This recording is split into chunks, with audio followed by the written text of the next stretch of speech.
பாடல் 96. சென்ற பாடல் கோமளமே என்று முடிந்தது. இந்த பாடல் கோமளவல்லி என்று ஆரம்பிக்கிறது. இந்த பாடல் முழுதும் அபிராம பட்டர் அபிராமி அன்னையின் அழகையும் வடிவையும் வர்ணிக்கிறார்.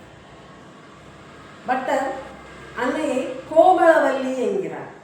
மென்மையான கொடி போன்றவளை, தாமரை மலர்கள் நடுவில் வீற்றிருப்பவளை, தாமரை மலர்கள் சூழ்ந்திருக்கும் கோயிலில் உறைந்திருப்பவளை, யாமளவல்லி கரிய நிறத்தவளை, சிவபெருமானின் ஒரு பாகமாக இருப்பவளை, ஏதமில்லாதவள், துன்பமும் அழிவும் இல்லாதவள், குற்றமற்றவள், எல்லா கலைகளையும் உருவாக்கி எல்லாவற்றையும் மயில் போன்ற தோகை மூலம் வெளிப்படுத்தும் மயிலை போன்றவள், சகலகலா மயில், எழுதுதற்கரியவள்.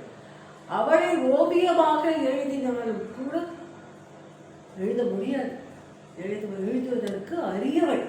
அவளுடைய உண்மையான ஒளியை அதில் கொண்டு வர முடியாது, அதனால் எழுதுவதற்கு அரியவள்.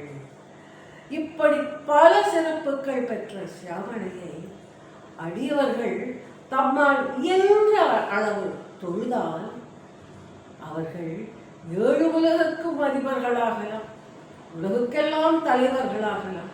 அப்படிப்பட்ட சிறப்பையும் பெருமையும் பெறுவார்கள்.